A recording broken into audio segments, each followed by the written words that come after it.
Bismillahirrahmanirrahim. Assalamualaikum warahmatullahi wabarakatuh. Perkenalkan, nama saya Nur Sinta dengan NIM 20240510103094. Di sini saya akan membuat video pembahasan materi untuk memenuhi tugas ujian akhir semester mata kuliah akuntansi biaya oleh dosen pengampu Bapak Muhammad Imran SEMAK. Adapun materi yang saya akan jelaskan pada video ini yaitu yang pertama, materi just in time, yang kedua material controlling, yang ketiga labor controlling, yang empat factory overhead controlling, yang kelima departementalisasi biaya overhead pabrik, yang keenam penetapan sistem biaya standar dan analisis varian, dan yang ketujuh analisis biaya pemesaran. Materi yang pertama yaitu just in time. Pengertian dari just in time adalah sistem manajemen produksi yang bertujuan menghasilkan atau menyediakan barang hanya ketika dibutuhkan dalam jumlah yang sesuai dan pada waktu yang tepat. Dengan sistem ini, perusahaan dapat mengurangi persediaan yang berlebihan, sehingga biaya penyimpanan menjadi lebih rendah dan proses produksi lebih efisien. Filosofi dari just in time ini yaitu, filosofi utama JIT adalah menghilangkan seluruh bentuk pemborosan dalam proses produksi. Pemborosan dapat berupa kelebihan persediaan, waktu tunggu, proses yang tidak efisien, maupun produk cacat. Oleh karena itu, setiap aktivitas produksi harus memberikan nilai tambah bagi pelanggan. Yang kedua, persyaratan JIT.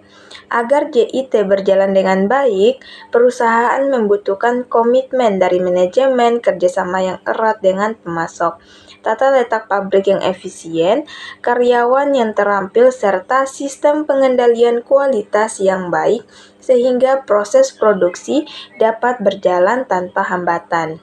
Selanjutnya, manfaat dan prinsip kerja JIT.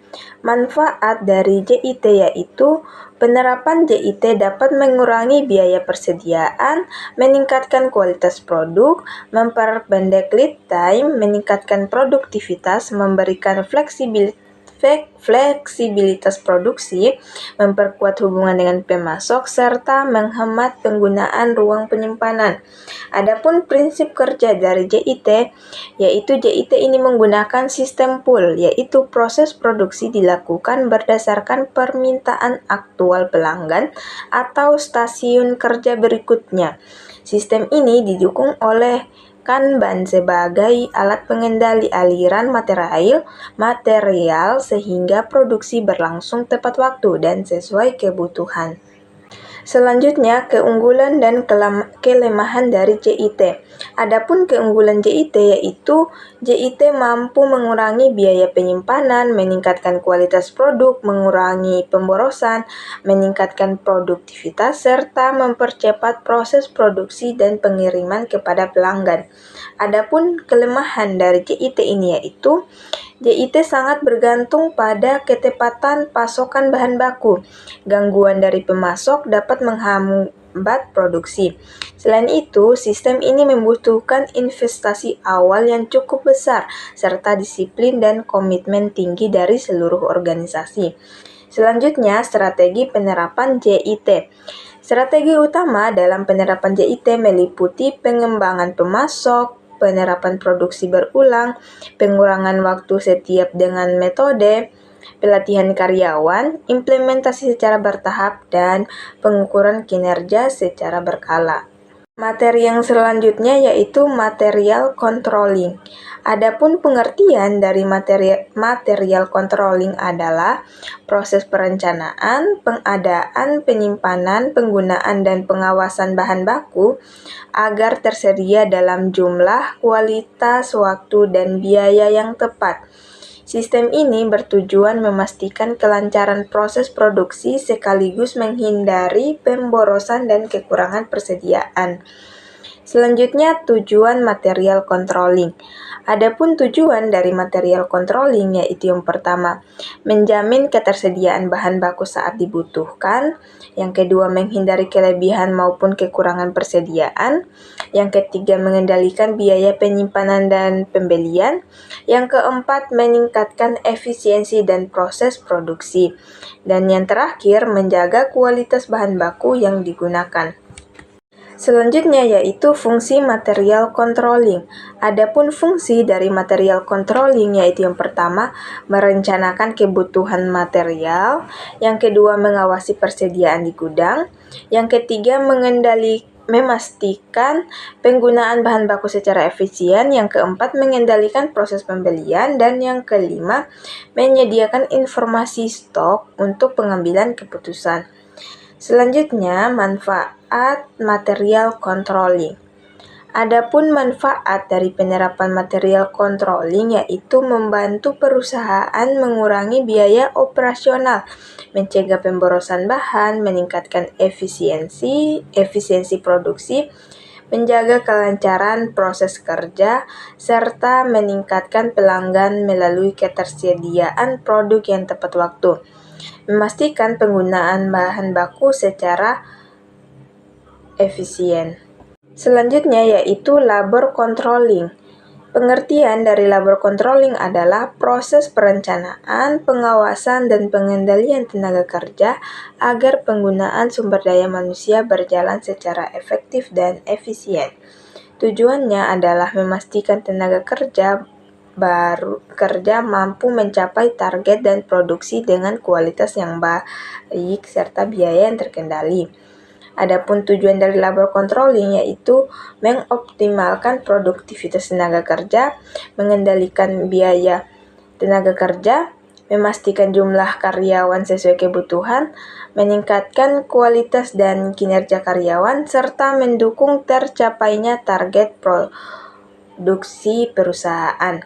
Adapun fungsi dari labor controlling yaitu merencanakan kebutuhan tenaga kerja, mengawasi jam kerja dan produktivitas, mengendalikan biaya upah dan lembur, mengevaluasi kinerja karyawan, serta menjaga dasar pengambilan keputusan terkait pengelolaan sumber daya manusia. Adapun metode dari labor controlling yaitu yang pertama, analisis produktivitas, yaitu mengukur hasil kerja dibandingkan dengan waktu dan tenaga yang digunakan.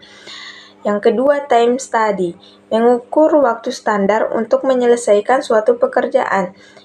Yang kedua, performance appraisal, menilai kinerja karyawan secara berkala. Selanjutnya, analisis biaya tenaga kerja, membandingkan biaya tenaga kerja yang direncanakan dengan biaya aktual. Selanjutnya, factory overhead controlling.